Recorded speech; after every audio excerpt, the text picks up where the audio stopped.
Sir. Welcome Swapna. Welcome to my palace. നീയോ? അതേടി, ഞാൻ തന്നെ. എന്തൊക്കെയായാലും നീ കറക്റ്റ് എന്നെ തന്നെ തേടി വന്നല്ലോ. ഏയ്, ഞാൻ നിന്നോട് സംസാരിക്കാനല്ല വന്നത്. VC സാറെ കാണാൻ വേണ്ടി മാത്രം വന്നതാ. അതൊക്കെ നമുക്ക് കാണാം. എന്നാ അതിനൊക്കെ മുൻപേ നിനക്കൊരു ഷോക്കിംഗ് ന്യൂസ് ഉണ്ട്. യുനോ, നിന്റെ 10 കോളേജ് ആപ്ലിക്കേഷൻസും റിജക്റ്റ് ആയതിന്റെ കാരണം ഞാൻ തന്നെ അടി. നീയോ? ഞാൻ തന്നെ. അന്ന് എല്ലാവരുടെയും മുൻപിൽ വെച്ച് നീ എന്നെ ചവിട്ടി അരച്ചില്ലേ? ഇന്ന് നീ എന്റെ കാൽ കീഴിൽ നിരങ്ങാൻ പോവാടി. ഏയ്, എനിക്ക് നിന്നോട് സംസാരിക്കണ്ട. I just want to meet VC sir. That's it. Hey, young lady. Come here. നമസ്കാരം സർ. സർ, ഇത് ഡിപ്ലോമ കോളേജ് സ്റ്റാർട്ട് ചെയ്യാനുള്ള പെർമിഷൻ ലെറ്ററാ. As per university rules, labs, buildings, എല്ലാ ഫെസിലിറ്റീസും ഉണ്ട് sir. I just need your signature for the approval, sir.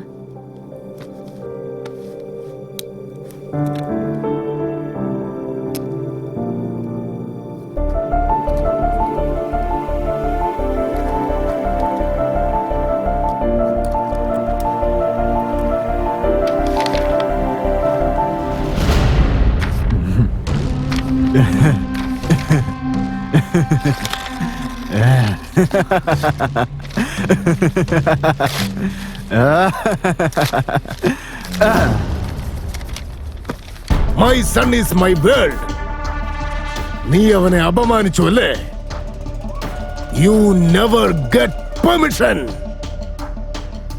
You must suffer. Sir, ഇത് ശരിയല്ല. ഇത് മാത്രമാണ് ശരി.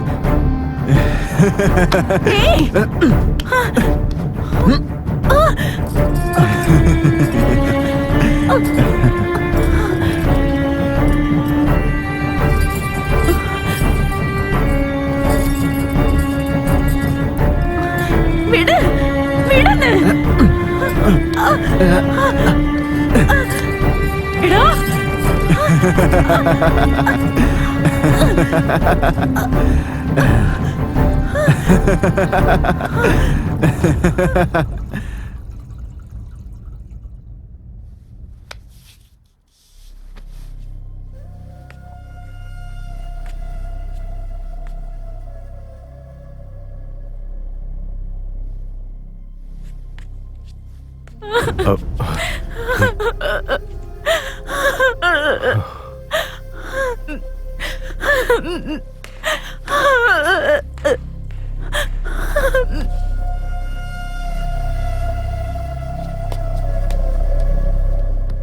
നോക്കുമോളെ, കരയല്ലേ? Keep calm. സമാധാനിക്കും. നോക്കുമോളെ, നോക്ക്, ഒന്നുമില്ല. സമാധാനമായിട്ടിരിക്കും. കരയണ്ട മോളെ.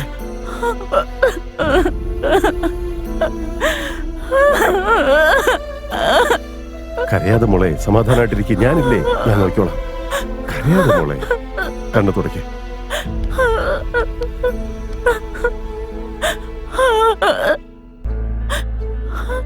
എന്റെ മോള് സ്വപ്ന.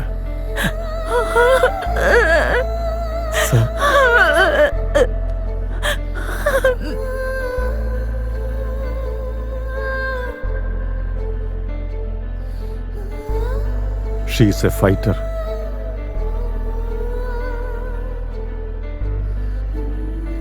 പക്ഷെ അവൾക്ക് അന്നൊന്നും ചെയ്യാൻ കഴിഞ്ഞില്ല.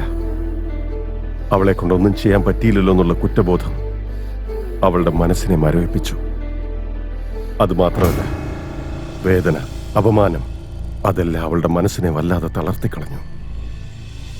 റൂമിന് വെളിയിലേക്ക് പോലും അവൾ വരാതെയായി. എപ്പോഴും ആ 4 ചുമരുകൾക്കുള്ളിൽ കഴിഞ്ഞുകൂടി. ചിലപ്പോൾ നിലവിളിച്ചെഴുന്നേൽക്കും, ദേഷ്യപ്പെടും, കരയും, ഭയപ്പെടും. പതിയെ പതിയെ നടക്കാൻ പോലും അവൾ മറന്നുപോയി. അവളുടെ ജീവിതം വീൽ ചെയറിലേക്ക് ഒതുങ്ങിപ്പോയി. അവളോട് സംസാരിച്ച കൗൺസിലർ എന്നോടൊരു കാര്യം പറഞ്ഞു. അവളുടെ ബോഡിക്കും തലച്ചോറിനൊന്നും ഒരു പ്രശ്നമില്ല, പക്ഷെ അവളുടെ മാനസിക നിലയെ അത് ബാധിച്ചിട്ടുണ്ട്. അവളുടെ മനസ്സിലുണ്ടായ ആ ഒരു മുറിവ് ഫിസിക്കൽ സിംറ്റംസ് വെച്ച് നമുക്ക് കണ്ടുപിടിക്കാം. ശാരീരികമായിട്ടൊരു ബലമില്ല എന്നുള്ള വിശ്വാസത്തിൽ അവള്. ഇതിന് ഞങ്ങൾ കൺവേർഷൻ ഡിസോർഡർ എന്നാ പറയുന്നത്. ഇതിൽ നിന്ന് അവള് വെളിയിൽ വരണമെങ്കിൽ അവൾ എന്ത് നേടണമെന്ന് ആഗ്രഹിച്ചോ അത് തന്നെ അവളുടെ കൺമുമ്പിൽ നടത്തി കാണിക്കണം. എങ്കിൽ മാത്രമേ ഇതിൽ നിന്നെല്ലാം ഒരു മാറ്റം ഉണ്ടാവൂ. അവള് വീണ്ടും പഴയതുപോലെ തന്നെയായി മാറും. കൗൺസിലറുടെ വാക്കുകൾ എന്റെ മനസ്സിൽ ആഴത്തിൽ പതിഞ്ഞു. അവളുടെ ഏറ്റവും വലിയ സ്വപ്നമെന്നത് കോളേജ്. അത് തുടങ്ങിയ അവൾ പഴയതുപോലെ ആകുമെന്നുള്ള വിശ്വാസം എനിക്കുണ്ടായിരുന്നു. ഓരോ ദിവസം കഴിയുന്തോറും അവളെ ഈ അവസ്ഥയിൽ കാണുന്നത് എനിക്ക് സഹിക്കാൻ വയ്യാതായി. കോളേജ് തുടങ്ങാനുള്ള എല്ലാ ശ്രമങ്ങളും ഞാൻ നടത്തി. പക്ഷെ പല കാരണങ്ങളാലും അത് റിജക്റ്റായി. എനിക്ക് വേറെ നിവൃത്തിയില്ലാതെ എൻ്റെ മകളുടെ ഭാവിക്ക് വേണ്ടി ഞാനൊരു തീരുമാനമെടുത്തു. അത് തെറ്റാണെന്ന് എനിക്കറിയാമായിരുന്നു. പക്ഷെ യൂണിവേഴ്സിറ്റിയുടെ പെർമിഷൻ ഇല്ലാതെ ഞാൻ കോളേജ് തുടങ്ങി. കോളേജിൽ ബെല്ലടിക്കുന്നതിൻ്റെ ശബ്ദവും സ്വപ്നങ്ങൾ മനസ്സിലേറ്റി നടന്നു കയറി വരുന്ന സ്റ്റുഡൻസിന്റെ ശബ്ദം, ചിരി, ആരവങ്ങൾ, ഇതെല്ലാം അവൾ കേട്ട് ആസ്വദിക്കുമ്പോൾ അവൾ പഴയതുപോലെ ആകുമെന്ന് എനിക്ക് ഉറപ്പായി. അതുകൊണ്ട് തന്നെ ആ കോളേജ് ഞാൻ നിർത്താതെ തുടർന്നു വന്നു. അവസാന നിമിഷം പഠിച്ചിറങ്ങുന്ന കുട്ടികൾക്ക് സർട്ടിഫിക്കറ്റ് കൊടുക്കേണ്ട സാഹചര്യം വന്നപ്പോൾ ഫേക്ക് സർട്ടിഫിക്കറ്റ് ഉണ്ടാക്കിയെടുത്തു. എന്റെ മകളുടെ സന്തോഷത്തിന് വേണ്ടി ആയിരക്കണക്കിന് സ്റ്റുഡൻസിന്റെ, അവരുടെ പേരൻസിന്റെ സ്വപ്നങ്ങളെയെല്ലാം ഞാൻ തകർക്കുകയായിരുന്നു. ചെയ്തത് തെറ്റ് തന്നെയാ. I am sorry.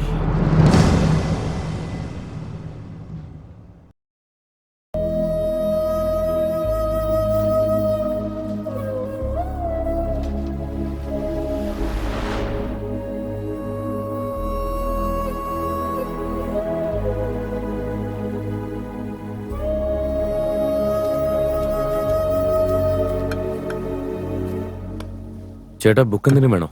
ബുക്സ് വേണം. ആ ഇതെന്താ ഇവിടെ? ഓ, ഇത് നിങ്ങളായിരുന്നോ? What A change.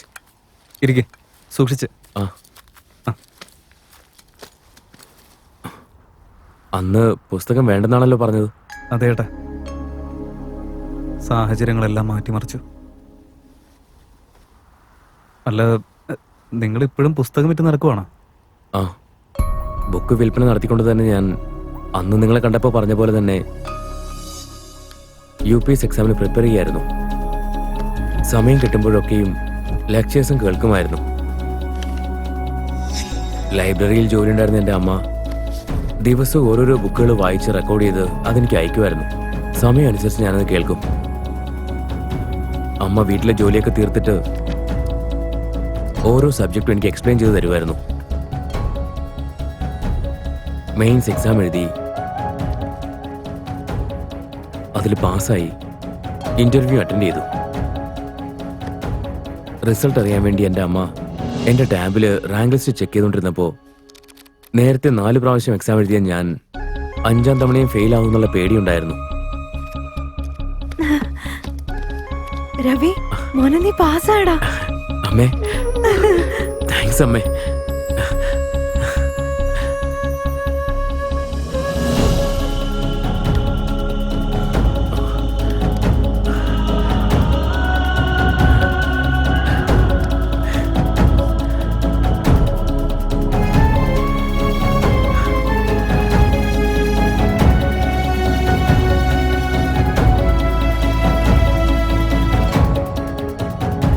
ആദ്യമായിട്ട് എൻ്റെ കാഴ്ചയില്ലാത്ത കണ്ണീന്ന് കണ്ണുനീര് വന്നു. മാനം തൊട്ട കുട്ടിയുടെ സന്തോഷം ഉണ്ടായിരുന്നു എനിക്ക്. അതെന്റെ മനസ്സിൽ നിറഞ്ഞു നിന്നു. വാവ്, ഗ്രേറ്റ് ഏട്ടാ. എനിക്കും എൻ്റെ ജീവിതത്തിൽ ഒരുപാട് സ്വപ്നങ്ങളുണ്ടായിരുന്നു. പക്ഷെ ഒന്നും യാഥാർത്ഥ്യമായില്ല. പക്ഷെ നിങ്ങളുടെ മനസ്സിൽ ഒരേ ഒരു സ്വപ്നം മാത്രമേ ഉണ്ടായിരുന്നുള്ളൂ. നിങ്ങൾ അതിനുവേണ്ടി അധ്വാനിച്ചത് നേടിയെടുത്തില്ലേ? കൺഗ്രാറ്റ്സ്.